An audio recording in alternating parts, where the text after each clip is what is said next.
18 जुलाई की सुबह जब एक लड़का अपनी बहन को बाइक पर बैठाकर उसका जो नौकरी के लिए जॉब के लिए कॉल लेटर आता है, उसकी ज्वाइनिंग होती है, उसकी ज्वाइनिंग के लिए जा रहा होता है, तभी एक तेज रफ्तार कार पीछे से आती है और उस बाइक पर इतना जोरदार टक्कर मारती है कि वो दोनों करीब 200 मीटर तक उस गाड़ी के साथ में घसीटते हुए चले जाते हैं। जब उस जोरदार टक्कर की गूंज आसपास के लोगों को सुनाई देती है, लोग मौके पर पहुंचते हैं तो देखते हैं कि वो एक्सीडेंट इतना भयानक होता है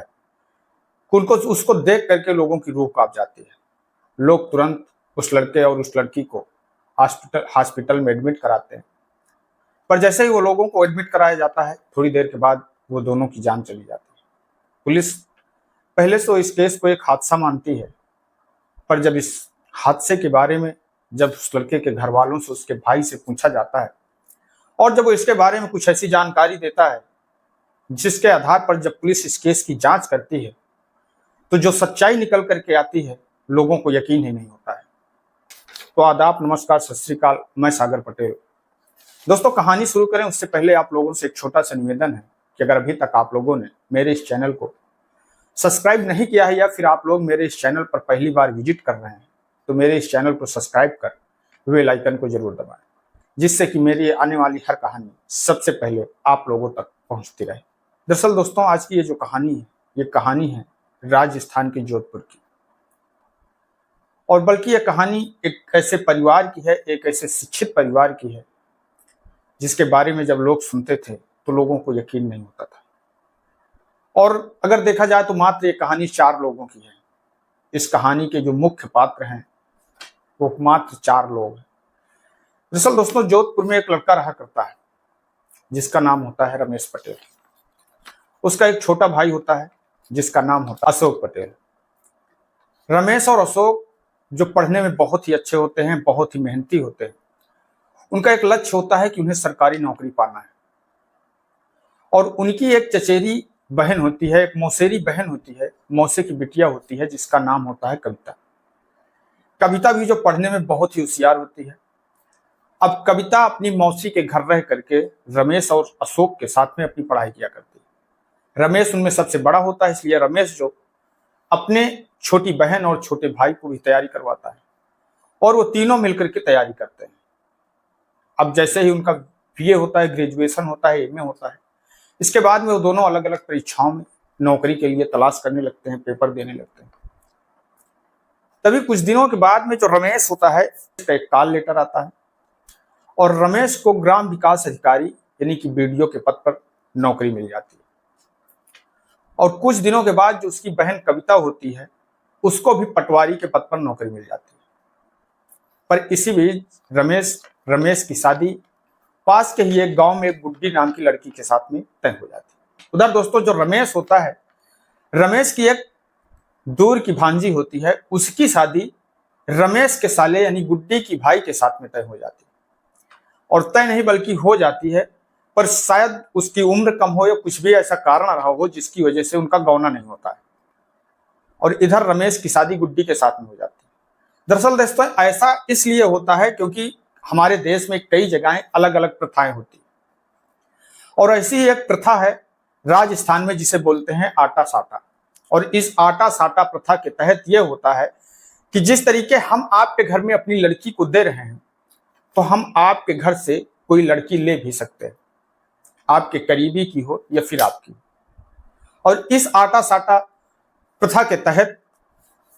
उन दोनों की शादी होती है। पर रमेश और गुड्डी की शादी के जैसे ही कुछ दिन बीतते हैं, तभी जो उसकी बहन कविता होती है, रमेश की बहन जो उसकी मौसेरी बहन कविता होती है, उसका पटवारी के लिए कॉल लेटर आता है, उसकी ज्वाइनिंग होनी होती है।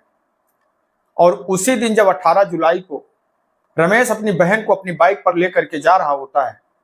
तभी उसकी बाइक पर एक कार आती है और बहुत तेजी के साथ में उस बाइक पर टक्कर लगती है, और जिससे रमेश और कविता दोनों उस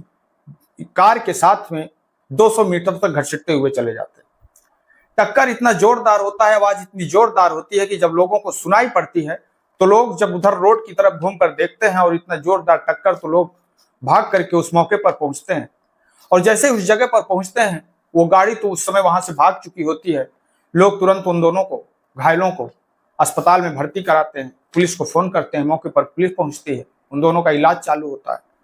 पर इलाज के कुछ देर बाद ही उन दोनों की मौत हो जाती है। अब पुलिस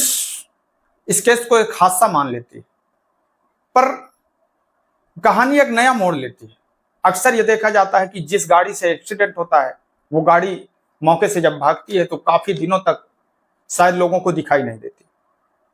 पर यहां पर जिस गाड़ी से एक्सीडेंट हुआ था वो गाड़ी अक्सर रमेश के गांव में आकर के डेली शाम सुबह घुमा करती थी। जैसे शाम का 5 बजे का वक्त होता, शाम का समय होता, वो गाड़ी आकर के रमेश के गांव के किनारे घूमने लगती।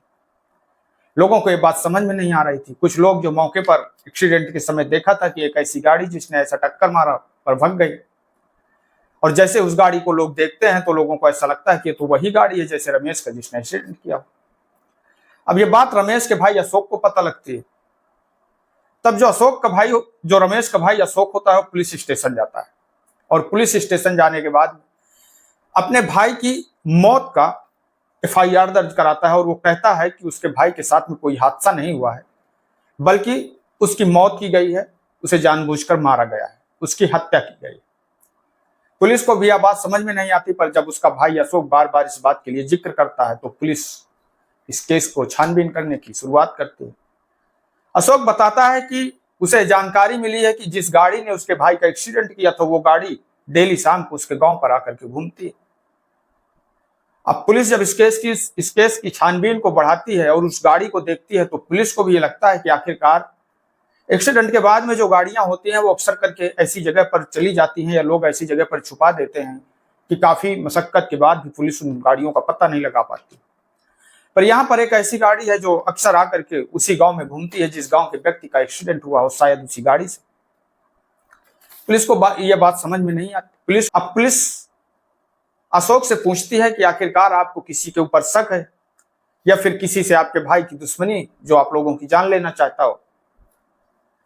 तब जो अशोक होता है वो पुलिस को कहता है कि साहब, मुझे तो ऐसा लगता है कि जो मेरे भाई की मौत का जिम्मेदार है, फिर मेरे भाई की मौत की साजिश रचने वाला जो है वो कहीं और नहीं बल्कि मेरे घर पर ही है। अब यह सुनकर के पुलिस भी परेशान होती है कि आखिरकार आपके घर पे कौन है। एक रमेश की पत्नी, एक रमेश था, एक उनकी मौसेरी बहन थी, और वो दोनों तो मर चुके हैं, अब बचे हैं आप दोनों, और फिर आप कह रहे हैं कि आपके घर पर ही। तब जो अशोक होता है वो कहता है कि साहब, मुझे पूरा यकीन है कि मेरे जो भाई रमेश की मौत है, जो हत्या की गई है, वो कोई और नहीं बल्कि मेरी भाभी गुड्डी ने किया। इसका मास्टरमाइंड कोई और नहीं बल्कि मेरी भाभी गुड्डी है। पुलिस को पहले तो इस बात पर यकीन नहीं होता, मगर पुलिस भी सोचती है कि अगर कह रहा तो कुछ ना कुछ तो बात होगी। अब मगर पुलिस अब गुड्डी से पूछताछ कैसे करे, क्योंकि जिसकी अभी नई नई शादी हुई हो और एक दिन पहले उसका पति मरा हो। ऐसे लोग, पुलिस को भी ऐसा लगता है कि आखिरकार वो गुड्डी के पास में कैसे जाए और उसी को ही उसकी मौत का जिम्मेदार ठहराए। ये बात अब पुलिस भी परेशान होती है,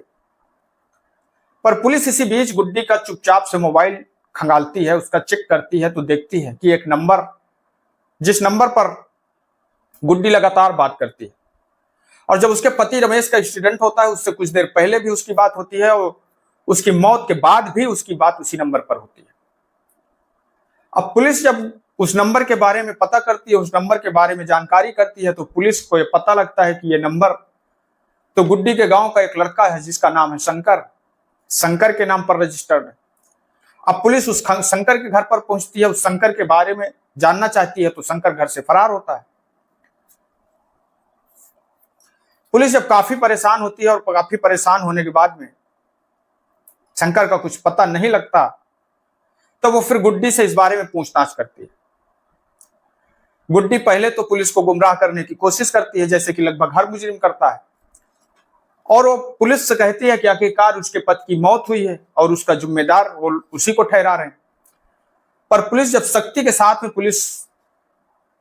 गुड्डी से बातचीत करती है और दिखाती है कि उसके पास में ऐसी कॉल डिटेल है, आखिरकार ये शंकर कौन है जिससे कि आपके पति के मरने से पहले और मरने के बाद आपकी सबसे ज्यादा इसी नंबर पर बात होती है।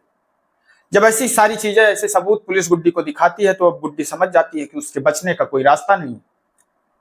तभी वो अपना जुर्म कबूल करती है और पुलिस को जो सच्चाई बताती है, उस सच्चाई के बारे में जब पुलिस को पता लगता है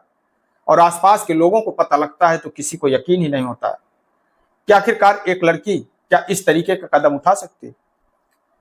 दरअसल दोस्तों, गुड्डी बताती है कि वो शादी से पहले वो शंकर को पसंद करती थी और शंकर के साथ ही वो शादी करना चाहती थी, पर उसके जो माता पिता हैं वो गुड्डी की शादी किसी दूसरी जगह पर करना चाहते थे। दरअसल गुड्डी ने कभी अपने माता पिता से इस बात का जिक्र ही नहीं किया कि वो अपनी पसंद से अपने शंकर के साथ में वो शादी करना चाहती, और शायद इस बात का वो जिक्र करती तो उसके माता पिता हो सकता है कि उसकी शादी शंकर के साथ कर देते। पर गुड्डी को एक बात का डर था कि जो उसके भाई की शादी रमेश की रिश्तेदार के साथ में हुई है, अगर वो इस शादी से मना कर देती है तो इसका असर कहीं ना कहीं उसकी भाई की जिंदगी में पड़ेगा, और इसलिए वो सब जानते हुए भी वो रमेश के साथ शादी करने के लिए तैयार हो जाती है। और वो शादी करके रमेश के घर तो आ जाती है, पर वो रमेश को कभी मन से अपना पति मानती ही नहीं है, और कभी भी उसने ऐसा कोई समय बिताया ही नहीं है जो एक पति पत्नी की तरह। रमेश भी जो पढ़ाई पे अपनी विशेष ध्यान देता था, उसे और बड़ी नौकरी की चाहत थी, इसलिए वो अपनी पढ़ाई पर विशेष ध्यान देता है, और उसे ऐसा लगता है कि हो सकता है कि अभी नई नई जगह पर गुड्डी आई हो और उसे ना पसंद हो, इसलिए वो भी इन सारी चीजों पर विशेष ध्यान नहीं देता। कुछ दिन का समय बीतता है। अब गुड्डी को ऐसा लगता है कि आखिरकार वो शंकर से अपनी शादी कैसे करे और रमेश को अपने रास्ते से कैसे हटाए। उसके मन में कई ऐसे सारे विचार आते हैं कि अगर वो रमेश से छुटकारा पा जाए तो वो शंकर से शादी कर ले, पर वो रमेश से तलाक भी अगर लेती है तो शायद उसके भाई की जिंदगी में फर्क पड़ेगा, क्योंकि उसके रिश्तेदार, उसकी जो भांजी है उसकी शादी हुई है उसके भाई के साथ में, और इसलिए वो बार बार ये सब सोच करके कोई फैसला नहीं ले पाती। जब कुछ दिन का समय बीतता है तो कुछ दिन समय बीतने के बाद में अब अपने घर में ही लड़ाई झगड़े करने लगती है। रमेश के साथ भी अच्छे से व्यवहार नहीं करती, अपने देवर अशोक के साथ में भी अच्छे से व्यवहार नहीं करती, और वो बात बात पर अपनी ननद उस कविता से भी उखड़ जाया करती है, लड़ जाया करती है। वो लोग इस बात पर विशेष ध्यान नहीं देते, पर कहीं ना कहीं अशोक को और उसके भाई रमेश को ये पता लग जाता है कि गुड्डी किसी और से फोन पर बात करती है, किसी और से प्यार करती है।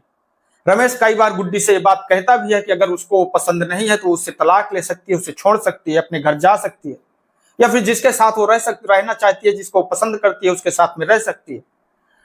पर गुड्डी न तो अशोक रमेश को छोड़ना चाहती थी और न उससे रिश्ता तोड़ना चाहती थी और न उसके साथ में उसकी पत्नी बनकर के रहना चाहती थी। तभी उसके मन में एक दिन यह ख्याल आता है कि आखिरकार वो रमेश को अगर अपनी जिंदगी से हटा दे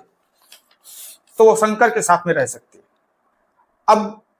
कविता का ज्वाइनिंग लेटर आता है, 18 जुलाई को उसकी ज्वाइनिंग होनी होती है।